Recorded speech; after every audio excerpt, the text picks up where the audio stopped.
Wednesday, the 16th day of August 2023. Welcome to Primetime News right here on KUTV. Now, devolution has been there for 10 years, but has it worked for you? Are there any setbacks? Is there progress? This is a question I am asking you tonight.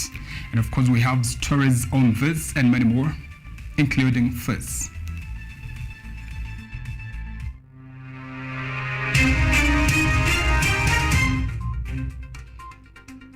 Finland scholarship scandal perpetrators will not be spared, Ruto says as Mandago gets arrested.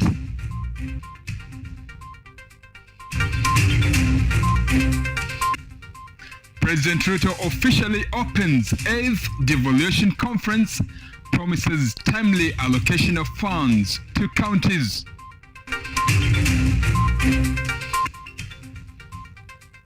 CS Malonza says tourism ministry is keen on combating human-wildlife conflict.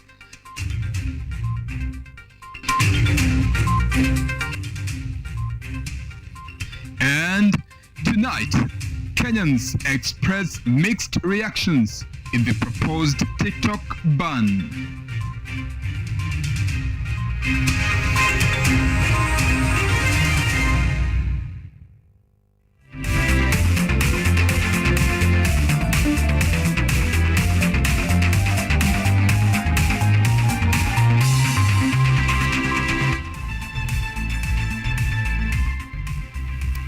Samuel Kello is a sign language interpreter. My name is Joseph Kez. Remember, we are also live on YouTube at KUTV Kenya, and you can share with us your feedback on the X app, that is Twitter at KUTV_Kenya and at Kez Joseph Kenya.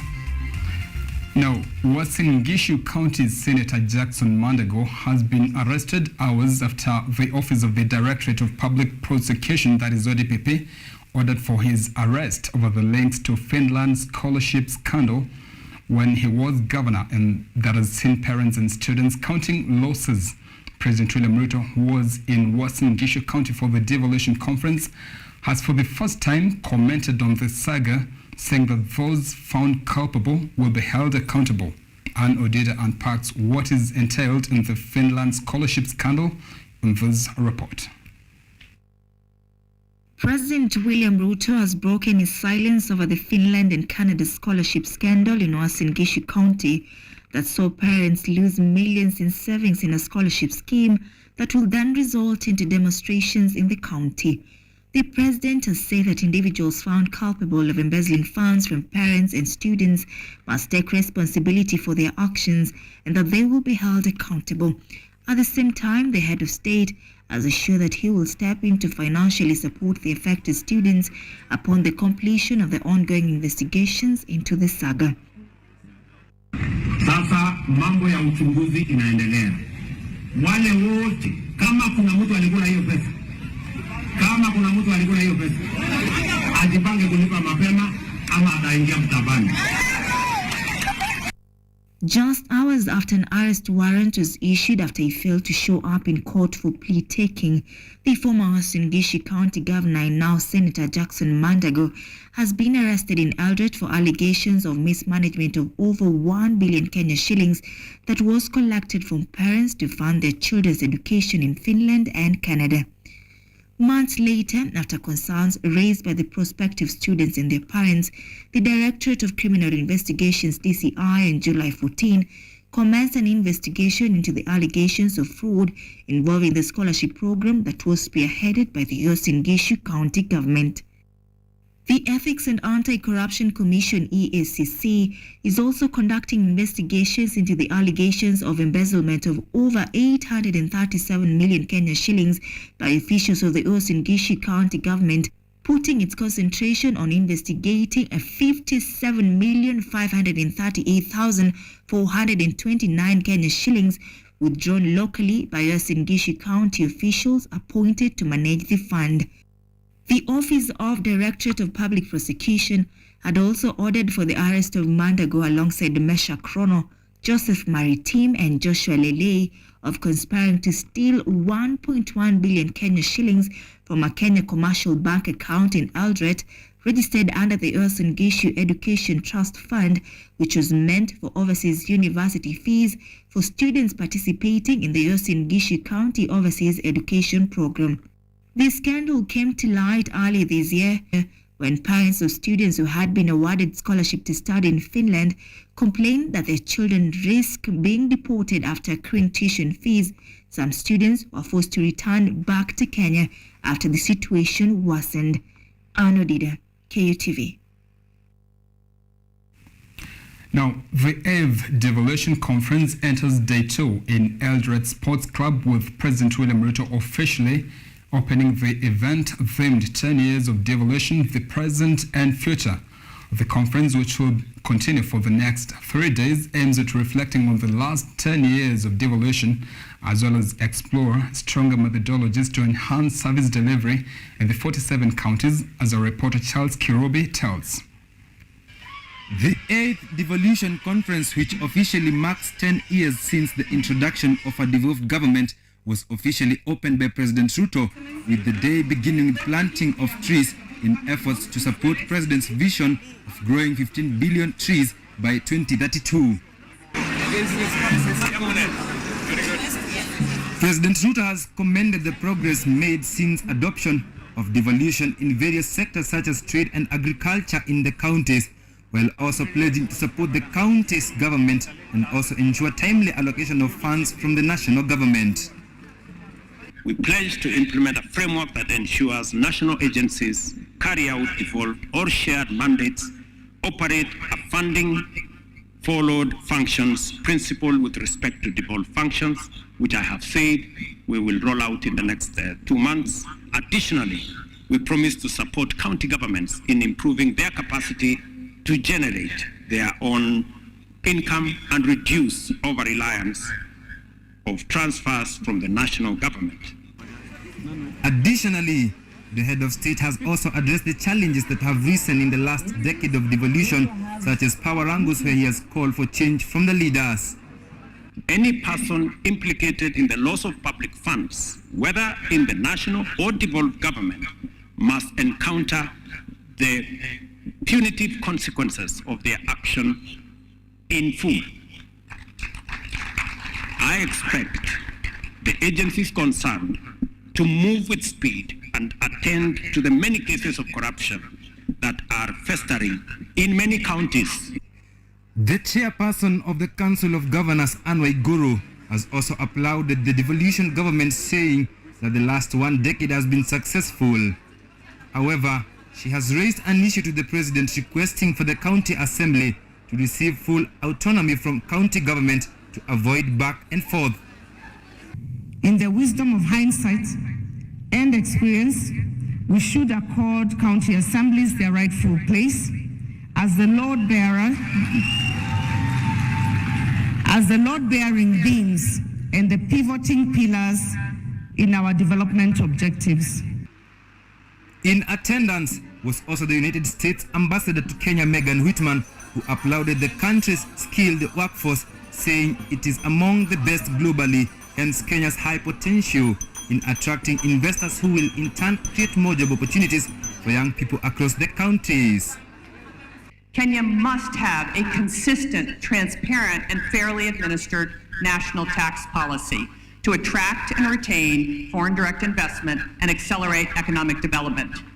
The tax rates don't need to be the lowest, they need to be the most consistent.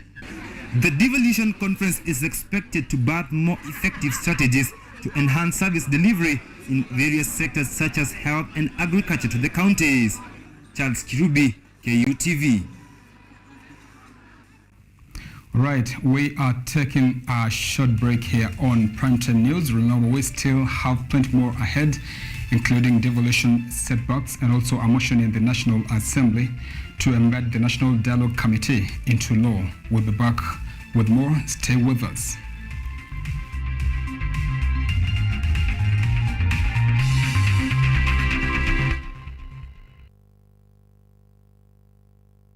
Lola is an app that gives you a chance to watch videos, listen to audios, and read articles wherever you are for free.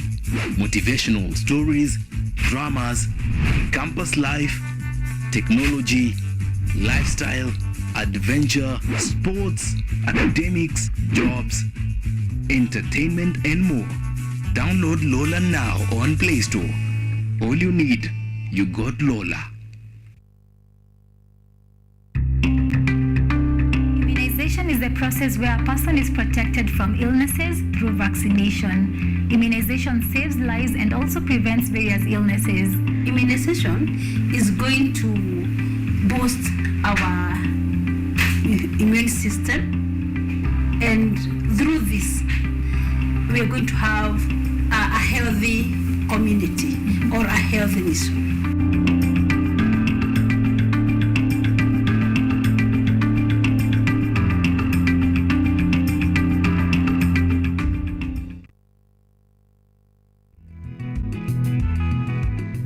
Kutoka kwa jamii ya kuhamahama na sasa kujumuisha kilimo katika mitindo yao ya maisha.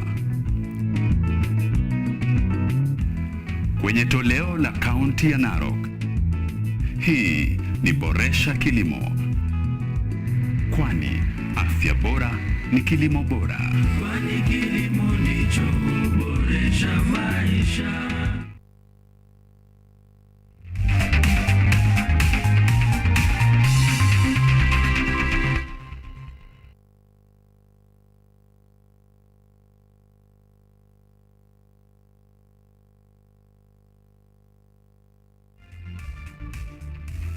Right, welcome back.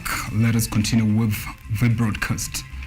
Now, it's 10 years since inception of devolution in Kenya. The adoption of devolved system of government in the country was a desire by citizens who wanted access to public services from their own regions. As such, decentralization prevailed, giving powers to the counties to ease service delivery to the citizens. The 2010 Constitution of Kenya was a turning point in Kenya's history as it reconstructed balance of power by devolving power and responsibilities from the national government to 47 elected county governments. In the Constitution, counties are mandated to identify problems affecting its people, make policies, plan and collect revenue, execute, monitor and evaluate budget, and has allowed for citizen participation in decision making. Despite the freedom and development at the county levels, devolution has been associated with a handful of setbacks, including cases of graft, gross misconduct, and abuse of office that have seen some governors being kicked out of office. Among them, former Nairobi Governor Mike Mbuvi Sonko and former Kiambu Governor Ferdinand Waititu. Other challenges are lack of transparency, lack of accountability, lack of coordination between the national and county government, prevalence of ethnic conflicts, inadequate funds disbursement, and rivalries between county government and county assemblies. Various counties have experienced exponential growth in infrastructure, health, and agriculture sectors. Devolution has enabled the county government in health sector to design innovative models and intervention suites required in the health sector needs, have sufficient scope to determine their health system and citizen priorities to make autonomous and quick on-resource mobilization. In agriculture, counties have been enabled to provide extension services, funds input such as fertilizers, and credit for agricultural activities that has increased food production and reinforced food security. Increment of revenue allocation to counties, creating public awareness, application of law reforms to achieve changes in the counties are some of the solutions agreed by Devolution Conference 2023 to achieve devolution objectives. Dorothy Musyoka, KUTV. Now, the National Assembly has moments ago passed a motion to embed the National Dialogue Committee into law, paving way for the consolidation of the 5 agenda from each of the 2 sides and achieve consensus and table a report within 60 days. Additionally, Parliament has resolved on the appointment of 2 communication officers to assist the National Dialogue Committee. Here is the report by Munene Weru. The national dialogue between Kenya Kwanza and the Azimio La Umoja One Kenya coalition is off to a great start, getting warm embracements from both of the political divides. In a motion moved by National Assembly Leader of Majority Kimani Ichung'wah and seconded by his minority counterpart Opiyo Wandayi, Parliament has resoundingly resolved to the establishment of a National Dialogue Committee on dialogue between Kenya Kwanza and Azimio, the appointment of 5 parliamentary and non-parliamentary committee members from each side, appointment of a technical team to support the dialogue committee, appointment of 2 officers designated as communication secretaries, Azimio and Kenya Kwanza getting 1 each. The dialogue committee to make a report to the leadership of Azimio and Kenya Kwanza within 60 days, invitation of public participation from different stakeholders, National Dialogue Committee to determine its own rules and procedures, and the sanctioning of speakers and clerks of both houses of parliament to facilitate the works of the National Dialogue Committee. Both the divides of the parliamentary chambers remained adamant that a handshake is out of question, hard lines ensuing between Ichung'wah and Wandayi. Therefore, we must disabuse that notion that this dialogue process has anything to do with handshake, nusu mkate, or access to power by the minority in government. We want to entrench constitutionalism and the rule of law in our country. So we, as members of the Azimio One Kenya coalition movement, are not getting into these talks with an intention of seeking any partnership, any share of government, or any form or size of mkate. Azimio and Kenya Kwanza have unanimously agreed to everything but to consolidate their differentiating agenda into one accord. Both technical teams encumbered with the giant task to formulate a truce. Munene Weru, KUTV. Now, Tourism, Wildlife and Heritage Cabinet Secretary Penina Malonza has explained that her ministry, through the Kenya Wildlife Service, that is KWS, has established comprehensive strategies to address human-wildlife conflicts. Malonza, who appeared before the National Assembly plenary, said that her ministry is implementing both short-term and long-term solutions to reduce instances of conflicts between humans and wildlife. Take a look. Cabinet Secretary for Tourism, Wildlife and Heritage Penina Malonza has today appeared before Parliament to answer and provide information regarding the performance of her ministry. In regards to the prevalent cases of human-wildlife conflict in various parts of the country, the CS has elaborated a number of short-term and long-term interventions geared towards reducing cases of conflict while at the same time ensuring security for the locals by providing compensations. The ministry is set to roll out programs to educate the locals on how to handle cases of conflict with wild animals as they arise. KWS and Wildlife Research Training Institutes has embraced technology in the management of wildlife. The latest satellite-linked GPRS collars are fitted on identified animals to monitor movement and activities. While providing a report on the utilization of the Tourism Enhancement Fund, CS Penina Malonza clarified that the ministry has successfully collected approximately 4 billion Kenyan shillings from the international departure task, while more than $1 billion was collected from the domestic departure, totaling to 6 billion. This year we've also budgeted 1.1 billion that we will be compensating the families and the communities affected. We are also pursuing to pilot an insurance scheme that will see our claims paid in due time or real time without delays. Since the inception of the tourism promotion funds, several projects have benefited from the funds, including the revitalization and refurbishing of the Nairobi National Park and upgrading of roads within the park, a project that cost 330 million shillings. We allocated 300 million for revitalization and refurbishing of Nairobi National Park rehabilitation and upgrading of roads in the Nairobi National Park by Kenya Wildlife Service. Number 2, development of new tourism vision strategy 2021 by Tourism Research Institute costed 35 million. The construction of the Ronald Ngala Tourism College was allocated 3 billion shillings and 500 million shillings and was funded by the tourism funds. And according to statistics provided by the National Treasury, Kenya has borrowed the highest amount of money in less than 1 year in President William Ruto's first term in office, thus increasing pressure in tax collection. According to the Treasury, the total debt increased to 1.56 trillion for the financial year that ended in June, with the total national debt exceeding 10 trillion shillings with 189.5 billion shillings. Here is Edward Nyamu with that report. While Kenya ended the last financial year in June, the National Treasury has indicated that the financial year concluded the total debt of 10.19 trillion, recording an increase of 18.08% from shillings 8.63 trillion, which was the total debt, up to the completion of former President Uhuru Kenyatta's era.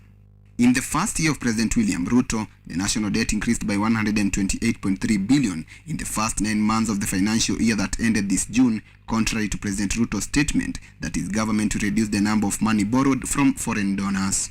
And we have done well in fully paying our debt service. We are on course and we have not defaulted. We don't intend to default. And this month of July, we even paid heavily on external payments, including a major loan of about 63 billion to Exim Bank of China.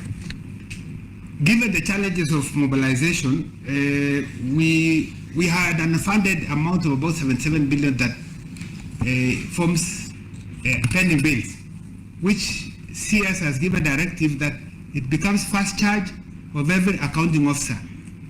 And all by the end of June, there was shillings 567.5 billion worth of unpaid bills, reflecting a 29.20% increase despite the Kenya Kwanza's government pledge to reduce suppliers' debt, which has been credited with limiting business access to cash. President Ruto's administration spent 1.16 trillion to pay off the debt and earnings interest for the year ending June, with the burden expected to rise to an average of 1.8 trillion in this year's ending June 2024. Numbers for the pending bill, which you focus on the fuel one.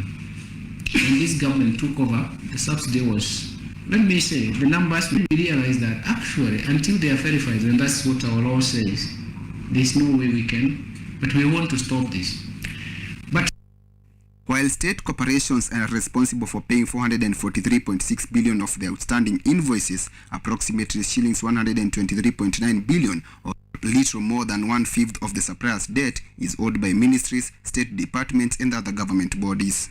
Kenya has been categorized by IMF and World Bank as having a higher risk of debt distress since 2020 as a result of countries consecutively running huge annual budget deficits for more than 10 years, which are filed through borrowings. Edward Nyamu, KUTV. We're taking another short break here on Primetime News. We'll be back with more. Stay with us.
It's the kind of life I ever wanted. Money, power, moves, and the dust. And I also went to like a seminary school too, like where I'm supposed to be like a reverend father. I've always been around music all my life. Yeah, I mean, it's up to every artist to know what motivates them. I saw you with the content, tell me nonsense. Say we no get in memo, take the content. Check my watch, you go see na God's timing.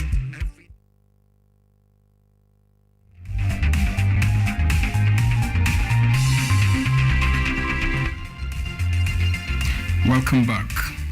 Now, Kenyans are having diverse opinions concerning the ongoing motion to ban the famous entertainment mobile application TikTok in Kenya. This is after the Bridget Connect consultancy CEO, Bob Ndolo, presented a petition to the National Assembly for the application to be outlawed for allowing explicit display of inappropriate content. As Sylvia Anyano breaks down this story for you.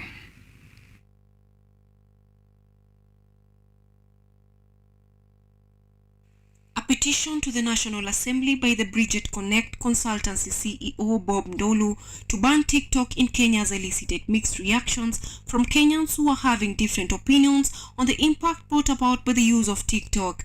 A section of Kenyans who are against the motion claim that TikTok has a larger audience used for marketing. I don't know hiyo TikTok. Wengine wako hapo for fun. Mimi bado si mbaya. TikTok unasaidia watu wengi sana. Watu wana plan creativity yao huko na wengi wanapata pesa. Sometimes kama una hustle hapa ndo unaanzia.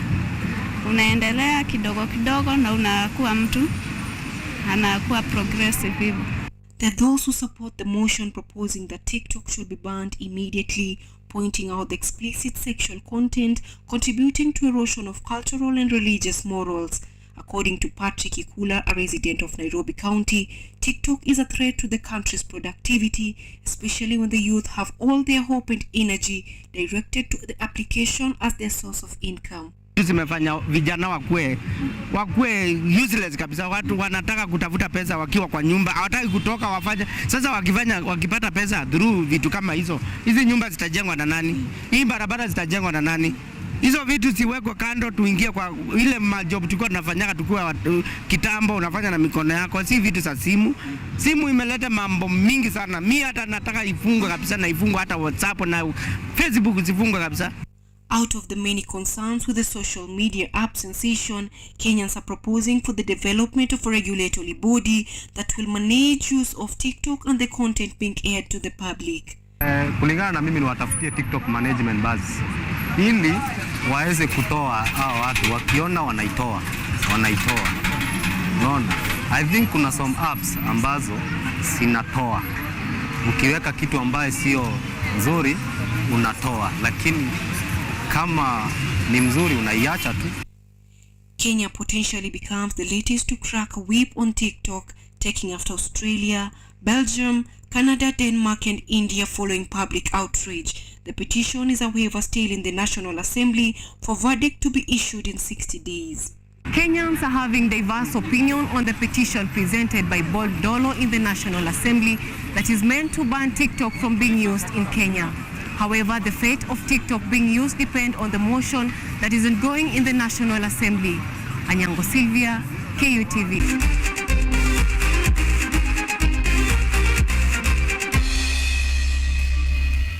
And on sports, UEFA Champions League winners Manchester City will take on Europa League winners Sevilla in the European football curtain raiser, the UEFA Super Cup final. Manchester City, who had a successful season after winning 3 major trophies, including the English Premier League and FA Cup, will play in the first ever Super Cup final after overcoming Inter Milan 1-0 to win their first UEFA Champions League final, while Sevilla will look to add to their trophy cabinet after winning a record 7 UEFA Europa League titles. The match will be played at the Georges Stadium in Athens, Greece from 10 p.m. local time.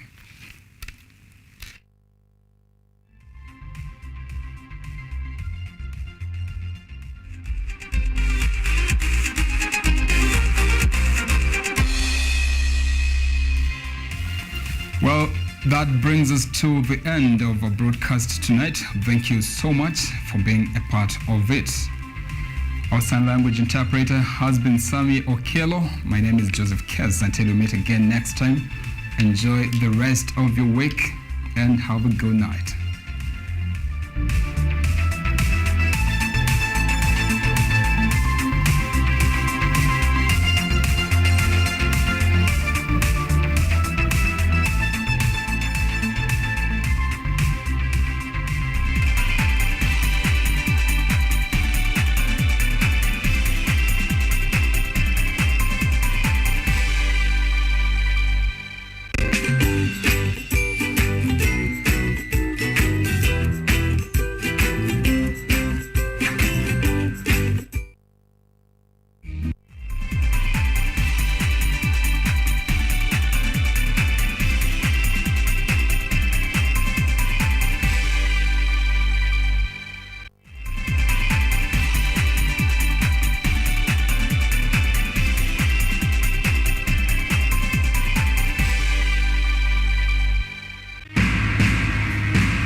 Husband and father.